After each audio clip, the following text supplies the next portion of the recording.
So if your upstairs bedroom is, 10 degrees hotter than your living room this summer, the absolute worst thing you can do is go out and buy a bigger air conditioner. Right. Yeah. Which completely defies common sense for, well, most people. Exactly. I mean, you would think a bigger machine just solves the problem. Uh-huh. But let's paint the picture that you, the listener, might actually be living in right now. Oh, I'm sure many are. Yeah. So it's a sweltering July evening. You're downstairs in your two-story home, just, stretched out on the couch. Nice and cool. Right. The ambient temperature around you is a crisp, perfectly comfortable 72 degrees. It feels great. Mm-hmm.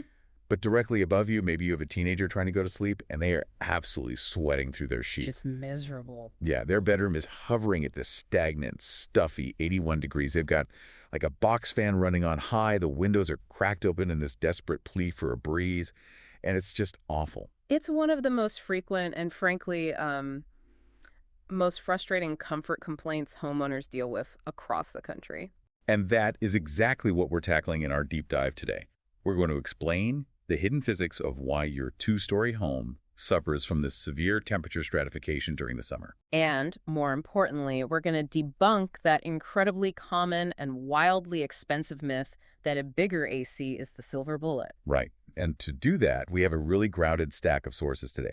We are pulling from the field data of an HVAC veteran with 45 years of hands-on experience, Dave Hartzell. Yeah, and we're combining his real-world findings with Department of Energy data on attic radiant heat. Plus, we are also looking at the underlying math from the ACCA Manual D, which, dictates how residential ductwork is actually engineered. Right, the actual math behind the airflow. Exactly. And there is a specific case study in these field notes that anchors this whole problem perfectly. Oh, the Yukon house. Yeah, a home in Yukon, Oklahoma. Now, this isn't some century-old drafty farmhouse with zero insulation.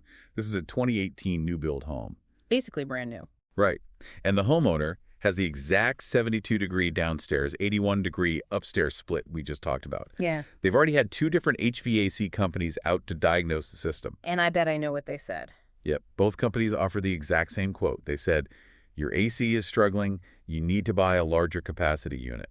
Which is, it's a fundamental misdiagnosis of what that house is actually battling. So let's figure out what they missed. I mean, before we even look at the air conditioner, we need to understand the environment the second floor is actually dealing with. Right, because the assumption is usually just that, well, hot air rises, so the upstairs is naturally going to be warmer. Which is true, right. I mean, hot air certainly rises, yeah, and that basic rule of thermodynamics is part of the equation. But the rising air from your downstairs living room is really just a drop in the bucket. Okay, so what's the real issue? The true thermal enemy is sitting right above the second floor ceiling. It's your attic space. Okay, let's look at the Department of Energy data on this because it's wild. During a central Oklahoma summer, the sun is just relentless on those roof shingles. Oh, absolutely brutal. And that thermal energy transfers directly through the roof deck and into the enclosed attic. The DOE data notes that these spaces, which are, very often underventilated, they routinely reach 130 to 150 degrees. Yeah, that is a staggering amount of thermal energy. And, heat naturally moves toward colder spaces. Wants to balance out.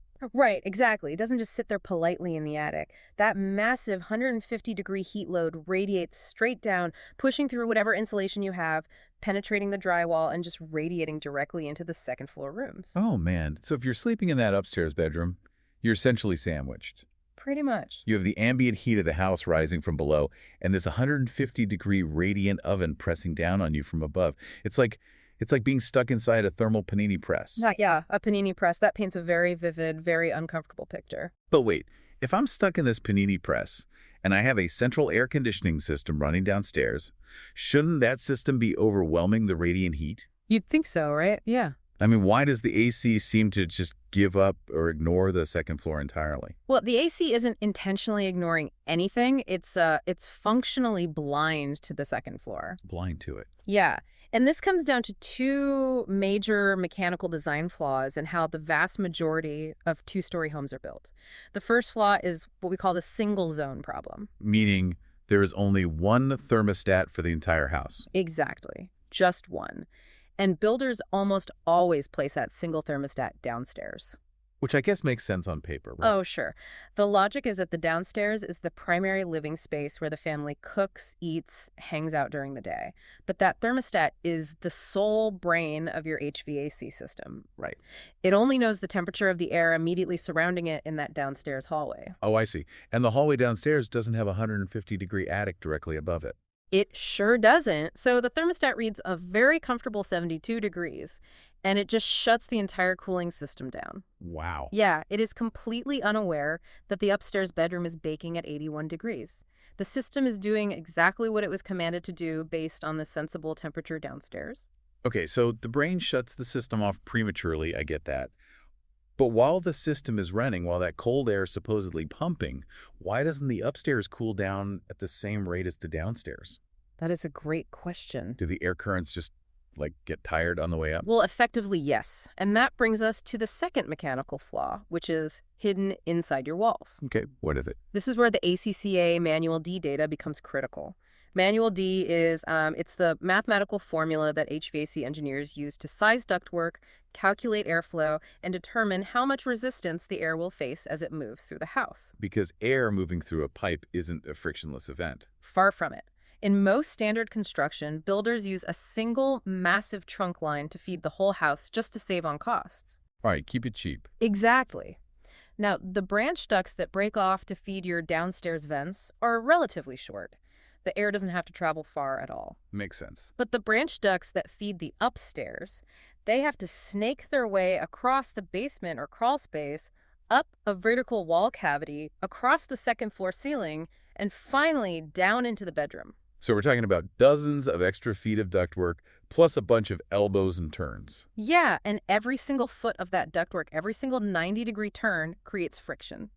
The air is physically rubbing against the inside of the metal or corrugated flex duct. Wow. Okay. This is known as friction loss. And as the air battles that friction, it loses velocity and pressure. It's like trying to drink a thick milkshake. Okay, I like where this is going. If you use a normal short straw, it's fairly easy. But if you try to drink that same milkshake through one of those novelty 3-foot-long curly straws, you have to pull incredibly hard because of all the extra friction and distance. That is a brilliant way to conceptualize it. Yes, exactly. The HVAC blower motor only has so much power. Right. So because of the friction loss along those long vertical and horizontal runs, the upstairs registers actually push out significantly fewer cubic feet per minute, or CFM, of conditioned air than the downstairs registers do. Man, so it's a double whammy. It reminds me of trying to water a massive yard with a single sprinkler system. Oh, yeah. Let's say you have one water sensor controlling the whole setup, and you place it right next to the very first sprinkler head. The sensor gets drenched almost immediately. Right. It takes 5 minutes. The sensor says, okay, the lawn is watered, and shuts the main valve off. Yeah. Meanwhile, the grass on the far side of the yard, which is connected to 100 feet of hose, only got a tiny trickle of water because of the distance. Yep. Now that side of the yard is turning brown and dying, while the grass near the sensor is practically a swamp. You've just perfectly described the mechanical reality of the modern two-story home. The upstairs needs more cooling to fight the attic heat, but because of friction loss, it is mechanically designed to receive less air. And because of the thermostat placement. Exactly. Because of the single-zone thermostat downstairs, it receives that weak airflow for a shorter amount of time. Which brings us right back to the Yukon, Oklahoma case study. The homeowner is told by 2 different companies that the solution is a bigger, high-capacity air conditioner. Right. And I'll be honest, if I know my upstairs isn't getting enough cold air, putting a bigger engine outside to push more air sounds entirely logical to me. Why is that common sense solution actually a trap? Well, it requires us to sort of elevate how we think about what an air conditioner actually does. We really have to dispel this bigger is better myth. Okay, let's do it. When you buy a larger capacity AC, say, moving from a 3-ton unit to a 4-ton unit, it doesn't necessarily mean the air coming out of the vents is colder. Wait, really? Yeah. It just means the system is capable of removing a larger volume of heat from the home in a shorter amount of time. Okay, but it drops the temperature faster. Wouldn't that help? It actually makes the stratification much worse, and it has to do with sensible versus latent heat. Sounds technical. What's the difference? Sensible heat is what you read on a thermometer, the actual temperature of the air. Latent heat is the thermal energy trapped in moisture, basically, the humidity in your house. Gotcha. And anyone who has lived through a humid summer knows that 75 degrees with high humidity feels radically more oppressive than 75 degrees in dry air. Exactly. An air conditioner is essentially a giant dehumidifier that happens to cool the air. Okay. To remove that latent heat, to pull the humidity out of the air, the system has to run for a sustained period of time so the indoor coil can get freezing cold and condense that moisture. Okay, so if we drop a massive oversized AC unit into this single-zone house. When it kicks on, it blasts that downstairs living area with a massive volume of cooling. The sensible temperature downstairs plummets rapidly. Oh, I see where this is going. Yeah. The thermostat reads 72 degrees in perhaps 10 minutes instead of 20, and it shuts the system down. This is called short cycling. Wow. So the upstairs only got 10 minutes of that weak, friction-heavy airflow before the system just completely shut off. Exactly. You are actually decreasing the total cooling runtime for the upstairs. But it gets worse. How could it be worse? Because the system short-cycled, it never ran long enough to properly extract the latent heat. It didn't pull the humidity out of the air. Oh, man. So you just spent, what, $15,000 on a massive new AC, and your reward is that your upstairs gets less total airflow and your downstairs feels like a cold, clammy swamp. It is an incredibly expensive mistake. A larger AC is the exact enemy of what the second floor desperately needs. Yeah, it's crazy. You don't need a blast of cold air. You need long, steady run times so the air has time to travel up those long ducts, combat the radiant heat from the attic, and gradually pull both the heat and the humidity out of the upstairs rooms. That is wild. I can imagine the heartbreak of a homeowner writing a huge check for a new unit, only to realize they made the physics of their home worse. It happens all the time. So let's talk real solutions. Since buying a bigger AC is completely off the table, what can you, the listener, actually do today to fix a sweltering upstairs bedroom? Right. Let's get into the fixes. I want to go through them, starting with the cheap Band-Aids and moving to the more surgical solutions. Okay, let's start with manipulating the airflow you currently have. You can do this today for free. Nice. Go to your downstairs registers, the vents on the floor or the ceiling, and manually close the dampers by about 30 to 40%, and then make sure every single register upstairs is 100% wide open. Okay, but I have a feeling the specific percentage matters here. Why? Just 30 to 40%. If I want to force all the air upstairs, why not just close the downstairs vents completely? Because if you close them 100%, you are choking the airflow back to the indoor unit, and you will fundamentally break the refrigeration cycle. Wait, how so? Well, inside your indoor unit is an evaporator coil. It's filled with refrigerant that gets incredibly cold. It requires a constant flow of warm house air blowing over it to absorb heat. Okay, I follow. If you close too many vents and choke off that airflow, there isn't enough warm air to transfer heat into the refrigerant. The coil's temperature will drop below 32 degrees, and the natural condensation on the coil will literally freeze into a solid block of ice. Oh, wow. So you restrict the air, you freeze the system solid, and you end up with zero cooling and a hefty repair bill. Precisely. That's why you only close the downstairs vents 30 to 40%. It creates just enough back pressure in the main trunk line to force slightly more air up those long vertical ducts to the second floor without starving the evaporator coil. Okay, so that helps the ductwork problem. But what about the panini press? How do we fight the 150-degree attic? You have to tackle the radiant heat transfer. First, get the heat out of the attic. How do you do that? Add ventilation, ridge vents, soffit vents, or solar attic fans. Anything to allow that trapped 150-degree air to cycle out of the house. Second, you must stop the heat from penetrating the ceiling, and that means looking at your insulation. The sources mention the Department of Energy recommending an R49 insulation value. What does that actually look like in an attic? Well, the R stands for resistance to heat flow. R49 equates to roughly 16 to 18 inches of standard fiberglass blown-in insulation just sitting on your attic floor. Okay. Many older homes, or even newer homes built to minimum code, might only have 6 or 8 inches up there. That's a big difference. Huge. If your insulation is undersized, that radiant heat is pouring right through.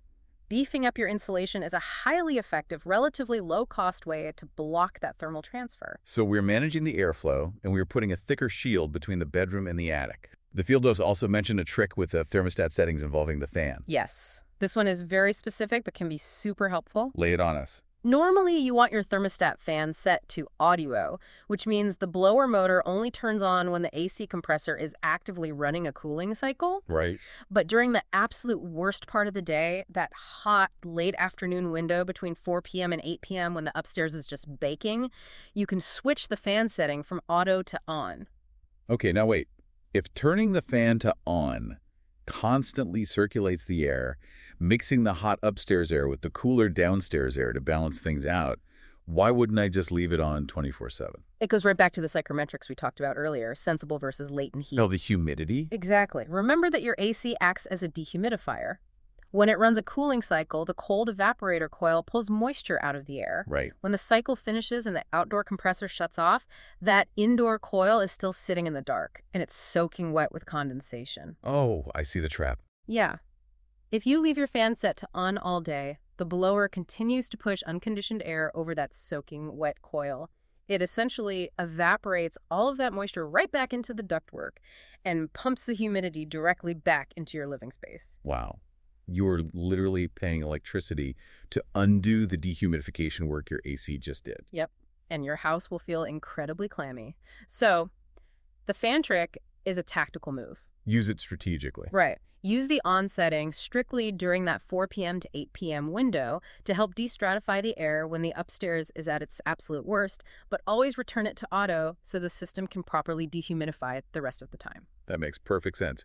Now, the sources are clear that these are interim fixes. Mm-hmm. If a homeowner does all of this, they tweak the vents, upgrade to R49 insulation, use the fan trick, what kind of real-world result does the field data actually show? If executed properly, Dave Hartzell's data indicates you will see about a 4 to 5 degree improvement in the upstairs temperature. Which is significant. I mean, dropping an 81-degree room down to 76 degrees is the difference between sweating and sleeping. It really is. But we're still not entirely closing the 8 to 12-degree gap that exists in some of these homes. We aren't. Yeah. To get the full correction to make the upstairs exactly as comfortable as the downstairs, you really have to perform the ultimate fix.